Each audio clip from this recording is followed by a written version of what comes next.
प्रिय छात्रों, आज की हिंदी तासिका में हम निबंध लेखन सीखने जा रहे हैं।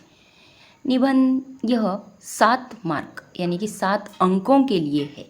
10वीं कक्षा के लिए बोर्ड एग्जाम में 7 अंकों के लिए इस पर प्रश्न पूछा जा रहा है। निबंध यानी यह एक गद्य रचना का प्रकार है। इसमें किसी विषय पर अपने विचार सरल और सुबोध शैली में लिखना होता है। निबंध के प्रारंभ का भाग आकर्षक और छोटा होना चाहिए। मध्य भाग विषय से संबंधित जानकारी अलग अलग परिच्छेदों में लिखनी चाहिए। अंत वाला भाग आकर्षक और प्रेरणा देने वाला होना चाहिए। निबंध शब्द का अर्थ है सम्यक रूप में बंधा हुआ या कसा हुआ। निबंध में भाव या विचार एक सूत्र में बंधे हुए रहते हैं। निबंध में कहानी की ही तरह विषय के किसी एक पक्ष का निरूपण होता है। निबंध में लेखक को विषय से भटकने की छूट नहीं होती। किसी विषय पर स्वयं के विचार, अनुभव तथा जो घटनाएं हैं, कल्पना को शैली एवं शिल्पगत व्यक्तिगत तरीके से लिखा जा सकता है। किसी विषय पर अपने विचारों, कल्पनाओं, अनुभवों तथा प्राप्त जानकारियों को क्रमबद्ध परिच्छेद के रूप में अपनी भाषा शैली में लिखना ही निबंध लेखन है।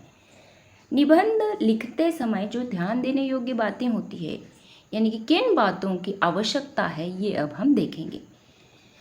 जिसके विषय में हमें जानकारी हो, जो विषय आसान लगे, उसी विषय पर निबंध लिखना चाहिए। निबंध मुख्यतः 3 भागों में लिखना चाहिए। प्रारंभ या प्रस्तावना या भूमिका, जिसे हम शुरुआत कहते हैं। दूसरा मध्य या प्रसार या विषय प्रतिपादन या विषय व्याख्या। तीसरा अंत अथवा उपसंहार भी कहा जाता है। निबंध का प्रारंभ आकर्षक, सहज और संक्षिप्त होना चाहिए। प्रारंभ और अंत किसी महापुरुष के कथन, कविता या सामान्य सत्य से करना चाहिए, जिससे पढ़ने वाला प्रेरित हो। और आवश्यक बातों में अगली बात है विषय विस्तार 3 परिच्छेदों में होना चाहिए। इसे हम आगे देखेंगे किस तरह से 3 परिच्छेदों में लिखा जाता है। निबंध का अंत या उपसंहार अलग परिच्छेद में होना चाहिए। निबंध की भाषा सरल और शुद्ध होनी चाहिए। निबंध में व्याकरण की गलतियां नहीं होनी चाहिए। निबंध में कोई बात बार बार नहीं लिखनी चाहिए। निबंध में मुहावरों तथा कहावतों का योग्य प्रयोग करना चाहिए। जहाँ चाहिए वहीं पर मुहावरे का प्रयोग कर सकते हैं। निबंध की भाषा में प्रवाह तथा विचारों में नवीनता होनी चाहिए। ये हो गई निबंध लिखते समय आवश्यक बातें। अब देखिए, जो कहा था हमने 3 भागों में लिखना है, तो उसमें पहला भाग है प्रस्तावना या भूमिका। प्रस्तावना हमेशा स्वाभाविक और आकर्षक होनी चाहिए, यानी कि शुरुआत निबंध की। विषय की परिभाषा देकर निबंध प्रारंभ करने से वह नीरस प्रतीत होता है, यानी कि जो विषय निबंध के लिए लिया गया है उसकी व्याख्या हमें नहीं लिखनी है, उसकी परिभाषा हमें लिखनी नहीं है। इसलिए निबंध जो है किसी घटना, काव्य पंक्तियाँ, चुटकुले या विषय से संबंधित अन्य जानकारियों से होना चाहिए। दूसरी बात, विषय प्रतिपादन। जिस विषय पर हम निबंध लिख रहे हैं उसकी पूरी जानकारी देनी चाहिए। लिखते समय पुनरुक्ति दोष, यानी कि बार बार वही शब्द या अनावश्यक बातें लिखने से बचना चाहिए। विचारों को स्पष्ट रूप से प्रदर्शित करना चाहिए। अलंकार, मुहावरे और कहावतों का निरूपण विषय के सौंदर्य को बढ़ाता है, किंतु इनका प्रयोग उचित रूप से करना चाहिए। विषय प्रतिपादन यानी जो बीच वाला बात होती है, इसमें जो है 2 से 3 परिच्छेदों में हमें यहाँ पर विषय प्रतिपादन करना होगा, यानी कि जो निबंध लिख रहे हैं उसके विस्तार यहाँ पर हमें करना है। अंत यानी कि उपसंहार। निबंध का अंत स्पष्ट, सटीक, संक्षिप्त और आकर्षक होना चाहिए।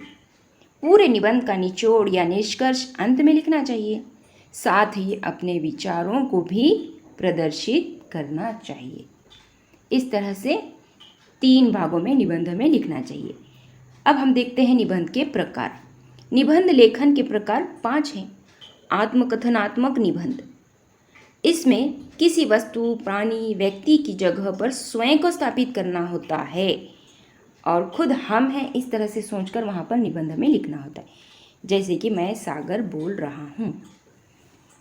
अगला प्रकार है वैचारिक। इसमें विचारों को प्रधानता दी जाती है, जैसे भ्रष्टाचार, सामाजिक चुनौती, प्रदूषण, कारण एवं निवारण। वर्णनात्मक निबंध, इसमें मनुष्य, प्राणी, वस्तु, दृश्य, यात्रा का वर्णन होता है, जैसे कि पुस्तक प्रदर्शनी में 1 घंटा। अगला प्रकार है चरित्रात्मक निबंध। इसमें प्रसिद्ध व्यक्तियों और महापुरुषों के जीवन चरित्र का विवरण होता है, जैसे कि महात्मा गांधी, लता मंगेशकर। और अंतिम प्रकार है कल्पना प्रधान। इसमें वास्तविकता और कल्पना का समावेश किया जाता है, जैसे अगर दीवारें न होती। इन्हीं 5 प्रकारों के निबंध के और विषय हम जानने की कोशिश करेंगे। देखिए, वर्णनात्मक में मेरा प्रिय नेता, मेरा प्रिय वैज्ञानिक, ऐतिहासिक स्थल की स्थल, नदी किनारे 2 घंटे, इस तरह से विषय वर्णनात्मक विषय हो सकते हैं। आत्मकथनात्मक निबंध में साइकिल की आत्मकथा, दीपक की आत्मकथा, फटी पुस्तक की आत्मकथा, मैं हिमालय बोल रहा हूँ, इस तरह से बहुत सारे विषय हम इसमें लिख सकते हैं। कल्पनात्मक निबंध, यदि मेरी लॉटरी लग जाए, यदि मैं डॉक्टर होता, यदि मोबाइल न होता तो, यदि ऐनक न होता तो, इस तरह से यहाँ पर कल्पना करते हुए हमें ये निबंध लिखने होते हैं। अगला प्रकार है विचारात्मक, जिसे वैचारिक निबंध भी कहा जाता है।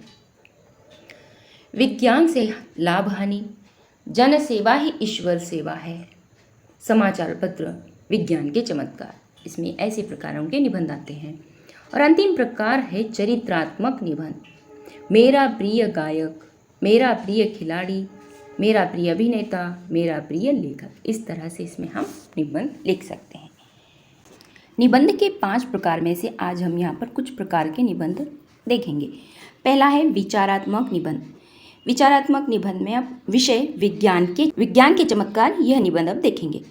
विज्ञान वह व्यवस्थित ज्ञान है जो विचार, अवलोकन, अध्ययन और प्रयोग से मिलता है। विज्ञान यानी किसी भी विषय का क्रमबद्ध ज्ञान। आज का हमारा युग विज्ञान का युग है। आज चारों ओर विज्ञान का बोलबाला है। छोटी सुई से लेकर हवाई जहाज तक सारी चीज़ें विज्ञान की ही देन हैं। विज्ञान के कारण मनुष्य के जीवन सुखकर और खुशहाल हो गया है। विज्ञान के चमत्कारों की यदि बात करें तो चारों ओर व्याप्त सारी चीज़ें विज्ञान की ही देन हैं। जीवन के प्रत्येक क्षेत्र में, जैसे कि विद्या, उद्योग, अनुसंधान, तकनीकी, संदेश वहन, यातायात, कंप्यूटर, चिकित्सा आदि में विज्ञान ही विज्ञान दिखाई देता है। आखिर सच ही कहा है, विज्ञान की जय। विद्युत विज्ञान का ही अद्भुत वरदान है। इसने इंसान के जीवन से अंधकार मिटा दिया है। अंतरिक्ष विज्ञान में हुई प्रगति के कारण मनुष्य चांद पर जा पहुंचा है। अब वह मंगल पर जाने की तैयारी कर रहा है। चिकित्सा के क्षेत्र में विज्ञान ने सफलता हासिल कर ली है। अब असाध्य से असाध्य रोगों का भी निदान आसान हो गया है। हृदय प्रत्यारोपण और नेत्र प्रत्यारोपण आसानी से होने लगे हैं। कैंसर जैसी भयानक बीमारी का इलाज आसान हो गया है। आज विज्ञान ने अंधे को आंखें दी है, बहरे को कान दिए हैं, गूंगे को वाणी दी है, दिव्यांग को शारीरिक अवयव दिए हैं। विज्ञान के कारण नाभिकीय ऊर्जा का उत्पादन बढ़ने लगा है। इस ऊर्जा का सकारात्मक कामों के लिए उपयोग हो रहा है। विज्ञान के कारण यातायात के साधन सुलभ हो गए हैं। आज हम कुछ घंटों में अमेरिका जा सकते हैं। संदेश वहन के साधनों में भी प्रगति हो गई है। मोबाइल, फेसबुक, गूगल आदि ने संपूर्ण दुनिया को एक दूसरे के करीब लाकर रख दिया है। आज हमारा देश विज्ञान के कारण कृषि क्षेत्र में आत्मनिर्भर हो गया है। विज्ञान का और एक चमत्कार जो सबसे बड़ा मुद्रण यंत्रों का आविष्कार है। मुद्रण यंत्रों के आविष्कार ने पुस्तकों का निर्माण किया है। इस कारण ज्ञान का चारों ओर प्रचार और प्रसार हुआ है। हमारे दैनंदिन जीवन में भोजन पकाने से लेकर अन्य सारी सुख सुविधाओं का निर्माण विज्ञान के कारण ही सुलभ हुआ है। इसलिए आज विज्ञान कामधेनु गाय की तरह मनुष्य की सारी इच्छाएं पूर्ण कर रहा है। सच ही कहा गया है, आज की दुनिया विचित्र नवीन, प्रकृति पर सर्वत्र है विजयी पुरुष आसीन। हैं बंधे नर के करों में वारी विद्युत भाप, हुक्म पर चढ़ता उतरता है पवन का ताप। है नहीं बाकी कहीं व्यवधान, लांघ सकता नर सरित गिरी सिंधु एक समान। अगला निबंध कल्पनात्मक निबंध पर हम एक नज़र डालेंगे। इसका विषय है यदि हिमालय न होता। हिमालय का शाब्दिक अर्थ है हिम, बर्फ का घर। पर्वतों का राजा होने के कारण इसे नगाधिराज भी कहा जाता है। हिमालय भारतीय संस्कृति का सिद्ध पीठ है। इसे जो यश प्राप्त है वह सृष्टि के किसी भी अन्य पर्वत को नहीं। हिमालय का क्षेत्र शिव की समाधि भूमि है, तप भूमि है और विचरण भूमि है। हमारे देश का सल्ताज हिमालय है। इसमें प्राण रक्षक वनौषधियों का भंडार है। मधुर शीतल जलराशिनी नदियों का आदि मूल है। हिमालय भारत के उत्तर में पूर्व पश्चिम तक फैला हुआ है। सदियों से अपना आशीर्वाद मातृभूमि को दे रहा है। यदि हिमालय न होता तो आज देश की कल्पना भी नहीं की जा सकती। हमारे पुराणों वेदों में भी उल्लेख है कि युग युग से हिमालय पहरेदार की भांति भारत की रक्षा करता आया है। अपनी ऊंची बर्फीली चोटियों के कारण हिमालय भारत का सदैव से रक्षक रहा है। यदि हिमालय न होता तो शत्रुओं से हमारी रक्षा कौन करता। यह उत्तर से चलने वाली बर्फीली प्रचंड वायु को प्रवेश करने से रोकता है। यदि हिमालय न होता तो भारत सचमुच वीरान हो जाता। वास्तव में यह हिमालय भारत का परम हितैषी और सच्चा पहरेदार है। हिमालय का सर्वोच्च शिखर एवरेस्ट है। ऐसे अन्य कई हिमशिखर हैं जो पर्वतरोहियों को अपनी ओर आकर्षित करते हैं। इस सुंदर हिमालय पर बद्रीनाथ, केदारनाथ, कैलाश पर्वत, मानसरोवर जैसे कई धार्मिक स्थल हैं जिनके दर्शन के लिए साधु संत, भारतवासी तथा विश्व के कोने कोने से दर्शनीय आते हैं। हिमालय में सिंधु, सतलज, व्यास, रावी, चेनाब, झेलम, गंगा और यमुना जैसी पवित्र नदियाँ निकलती हैं। हिमालय की छाया में दार्जिलिंग, नैनीताल, मसूरी आदि महत्वपूर्ण नगर बसे हैं। इसके वनों में तरह तरह की वनस्पतियाँ और औषधियाँ भी भरी पड़ी हैं। वहीं पर संजीवनी बूटी भी है जिससे लक्ष्मण की मूर्छा ठीक हो गई थी। यदि हिमालय न होता तो हम सभी इन जड़ी बूटियों से वंचित रह जाते। हमारे शास्त्रों में हिमालय का बहुत महत्व है। हिमालय को मैना का पति और पार्वती के पिता के रूप में जाना जाता है। भगवान शिव का पवित्र स्थान कैलाश और मानसरोवर है।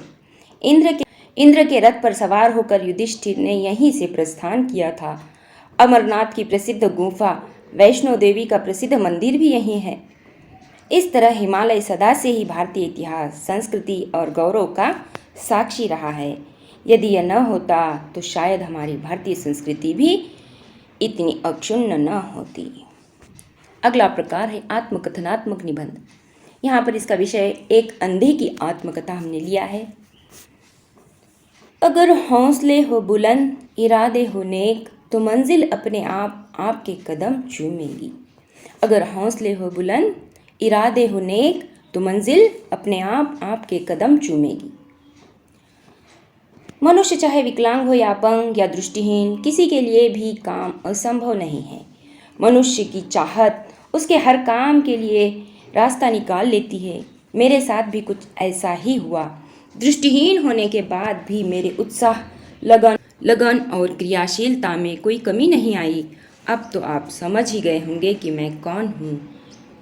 तो मुझ दृष्टिहीन की कहानी, मेरी ही जुबानी। मेरा जन्म एक अच्छे परिवार में हुआ। परिवार में पहली संतान होने के कारण मैं सबका लाडला तथा दुलारा था। सभी ने मुझे बड़े प्यार से संभाला। 6 वर्ष की अवस्था तक मैं भी आपके समान था। दुनिया की सुंदरता तथा प्राकृतिक छटा का आनंद उठा सकता था। लेकिन एक दिन तेज बुखार ने मेरी दृष्टि में दोष विकार पैदा कर दिया। कुछ दिनों तक तो मेरे नेत्रों की ज्योति सामान्य रही। धीरे धीरे मुझे एहसास हुआ कि मेरी दृष्टि कम हो रही है। डॉक्टर दिखाने पर मालूम हुआ कि कुछ दिनों के बाद मेरी दृष्टि पूर्ण रूप से खत्म हो जाएगी। यह सुनकर जैसे वज्रपात हुआ। कितना रोया था मैं उस दिन। उस समय मेरे परिवार वालों ने और माता पिता ने मुझे हिम्मत दी। उस दिन से वे मेरी आंखें बन गए। उन्होंने हर मुश्किल से मुझे लड़ना सिखाया। मैं गिरा, उन्होंने मुझे उठाया। मैं लड़खड़ाया, उन्होंने मेरा हाथ थामा।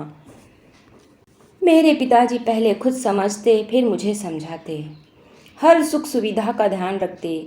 उन्होंने हर चीज़ अपनी आँखों से दिखाने की कोशिश की। मैंने अपने को पूरी तरह से तैयार कर लिया।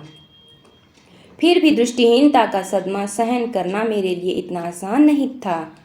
कुछ ही महीनों में मैंने स्वयं को परिस्थिति के अनुसार ढाल लिया। मेरे पिता ने एक अंध विद्यालय में मेरा दाखिला करा दिया।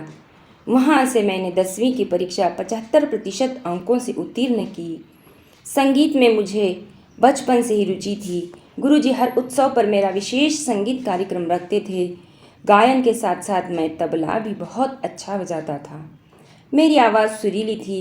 तबला बजाकर जब मैं किसी समारोह में गाता था तो श्रोतागण वंस मोर कहकर चिल्लाते थे और गाना खत्म होने तक पूरा पंडाल तालियों की गड़गड़ाहट से गूंज उठता था। जी हाँ, मैं आज एक जाना माना संगीतकार हो गया हूँ।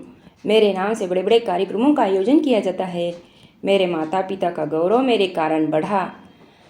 बहुत लोग अपनी ज़िंदगी को कोसते हैं, भाग्य को दोष देते हैं, पर नसीब आपको नहीं, आप नसीब को बदल सकते हैं यदि आप में चाह हो। मैं अपने हर विकलांग भाई बहनों से कहता हूँ कि कभी भी अपने को कमज़ोर मत समझो। चुनौतियाँ हमें कठिन परिस्थितियों से लड़ना सिखाती हैं। ईश्वर जब हमसे कुछ लेता है तो ऐसा भी देता है जिससे हर मुसीबत से लड़ सकें। आज मेरी उम्र 45 वर्ष हो गई है। मैं ईश्वर का शुक्रगुजार हूँ। जीवन को भरपूर आनंद के साथ जी रहा हूँ। सभी दृष्टिहीनों के लिए मेरा संदेश है कि वे अपनी असीम शक्तियों को उज्जवल बना सकते हैं। आज मैं अपने परिवार के साथ बहुत खुश हूँ क्योंकि मैं आत्मनिर्भर हूँ। परिवार का लायक बेटा हूँ। मेरी पत्नी और एक बेटा भी है। आज शोहरत मेरे चरण चूम रही है। अपनी इस शोहरत के लिए मैं ईश्वर को लाख लाख धन्यवाद देता हूँ। यही है मेरे जीवन की कहानी। इस तरह से हमने 3 प्रकार के निबंध यहाँ पर देखे हैं। उसी तरह से वर्णनात्मक चरित्रात्मक निबंध भी हम लिखने का प्रयास कर सकते हैं। यदि निबंध लेखन में कोई दिक्कत हो तो कमेंट बॉक्स में अवश्य लिखें।